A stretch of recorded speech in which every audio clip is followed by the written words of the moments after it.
Let's improve English. फिर से देखते हैं कुछ अमेजिंग सेंटेंसेस का इंग्लिश ट्रांसलेशन। तेरा छोटा भाई कहाँ है? Where is your younger brother? Where is your younger brother? Younger मतलब छोटा होता है, आपसे एज में छोटा। योर यानी कि आपका, younger brother. Where is your younger brother? तेरा छोटा भाई कहाँ है? पता नहीं वह किस बात से जल रहा है। कोई जल रहा है जैसे कि इंसान, उसको हम कह रहे हैं पता नहीं वो किस बात से जल रहा है। I don't know what he is jealous of. I don't know what he is jealous of, यानी कि मुझे इस बात का पता नहीं है कि वो किस बात से जल रहा है। वो किस बात से जेलस ऑफ है ना, मुझे पता नहीं है। I don't know what he is jealous of. अब तो वो और भी जल रहा होगा। अब तो वो और भी जल रहा होगा, जैसे कुछ हो गया आप कह रहे हैं अब तो और जल रहा होगा वो। He must be even more jealous now.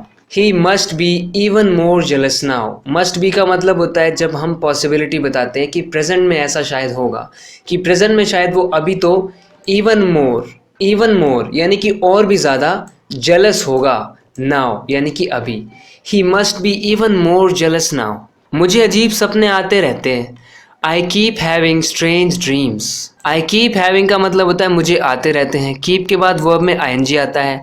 I keep having strange यानी कि अजीब, ड्रीम्स मतलब सपने। I keep having strange dreams. वो पूरे दिन सपने देखता रहता है। He keeps dreaming all day. He keeps dreaming all day. तो यहाँ पर ड्रीम एज अ वर्ब काम आ रहा है। ड्रीम अपने आप में एक वर्ब भी है।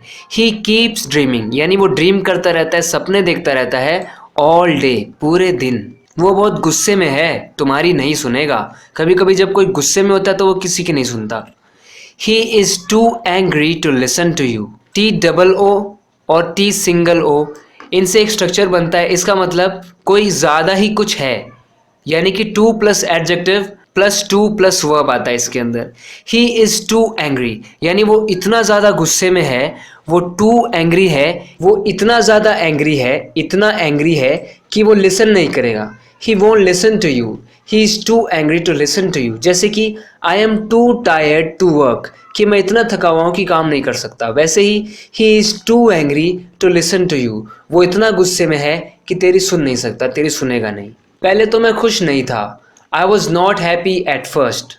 कोई भी इंसिडेंट था जिससे आप पहले खुश नहीं थे। I was not happy at first. भगवान से प्रार्थना करने से तुम्हें थोड़ी शक्ति मिलेगी। Praying to God will give you some strength. Praying to God यानी भगवान से प्रे करने से विल गिव, क्योंकि ये फ्यूचर को रिफ्लेक्ट कर रहा है इसलिए विल आ रहा है इसके अंदर। विल गिव वो तुम्हें देगा, यू आपको, सम स्ट्रेंथ यानी कि कुछ शक्ति। Praying to God will give you some strength यानी कि भगवान को प्रे करने से आपको थोड़ी शक्ति मिलेगी। वो कभी किसी से ढंग से पेश नहीं आता। He is never kind to anybody. He is never kind to anybody यानी किसी के प्रति भी वो दयालु नहीं होता कभी भी, यानी ढंग से पेश नहीं आता। He is never kind to anybody. उसने हमेशा अपने परिवार का ख्याल रखा है। He has always taken care of his family. He has always taken care यानी उसने हमेशा ही टेक केयर की है। यहाँ पर ऑलवेज एडवर्ब है। टेकन मतलब टेक की थर्ड फॉर्म, केयर मतलब देखभाल यानी कि ख्याल, ऑफ हिज फैमिली अपनी फैमिली का। ही has always taken care of his family यानी उसने अपने परिवार का हमेशा ख्याल रखा है। मुझे अपनी गलतियाँ सुधारने का एक मौका दे दो। Give me a chance to correct my mistakes. Give me a chance यानी मुझे एक चांस दे दो, एक मौका दे दो। क्या करने के लिए? टू करेक्ट ठीक करने के लिए, सुधारने के लिए, माई मिस्टेक्स मेरी मिस्टेक्स को। Give me a chance to correct my mistakes. उसे बस अपने ऐशो आराम की चिंता है। उसे बस अपने ही ऐशो आराम की चिंता है। He only cares for his own comfort. He only cares for his own comfort. Own मतलब उसका खुद का, कम्फर्ट मतलब आराम, ऐशो आराम। He only cares for his own comfort यानी सिर्फ अपने ही ऐशो आराम की उसे चिंता है, उसी की फिक्र है बस। सिर्फ एक ही आदमी है जो ऐसा कर सकता है। There is only one man who can do this.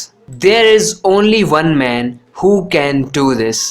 सिर्फ एक ही इंसान ऐसा है जो ऐसा कर सकता है। मेरे पास तुझसे बात करने के लिए सारा दिन नहीं था जो मैं तुझसे सारे दिन बात करता। I didn't have the whole day to keep talking to you. Keep talking यानी कि बात करते रहना। टू यू मतलब तुमसे, यानी तुमसे बात करते रहने के लिए। I didn't have the whole day, मेरे पास पूरा दिन नहीं था। पूरी दुनिया खराब हो गई है। The whole world has become evil. Evil मतलब बुरा यानी कि खराब। द होल वर्ल्ड यानी कि पूरी दुनिया, हैज़ बिकम ईवल खराब हो गई है, बुरी हो गई है। तुम चुप क्यों रहे, तुम चुप क्यों रहे। वाई डिड यू रिमेन काम। रिमेन मतलब किसी पोजीशन को बनाए रखना, रहना। काम रहना यानी कि चुप रहना। वाई डिड यू रिमेन काम, तुम चुप क्यों रहे। मुझ पर दया करो। Have mercy on me. Mercy मतलब दया की भावना होता है, सिंपैथी होता है। हैव मर्सी ऑन मी यानी कि मुझ पर दया करो। यहाँ के लोगों से बात मत करो। Don't talk to the people around here. The people यानी कि वो लोग जो कि यहाँ पर हैं। यहाँ पर हमने द लगाया है क्योंकि हेयर यानी कि यहाँ वाले लोगों की हम बात कर रहे हैं, इसलिए पीपल स्पेसिफिक हो गए। Don't talk to the people around here यानी जो यहाँ वाले लोग हैं ना, उनसे बात मत करो। तुम मेरे अच्छे कर्मों की वजह से बच गए। You were saved because of my good deeds. Deeds का मतलब कर्म होता है, काम होता है। गुड मतलब अच्छे, अच्छे कर्म। यू वर सेव्ड तुम बच गए। Because of my good deeds मेरे अच्छे कर्मों की वजह से। बहुत दिनों तक बारिश होती रही, जैसे बारिश होना शुरू हुआ था और बहुत दिनों तक कंटिन्यू रहा। It continued to rain for days. जब हमने ये नहीं बताया ना कितने दिन, सिर्फ प्लूरल बता दिया डेज, यानी कि कई दिनों की हम बात कर रहे हैं। बहुत दिनों तक बारिश होती रही, कंटिन्यू रही।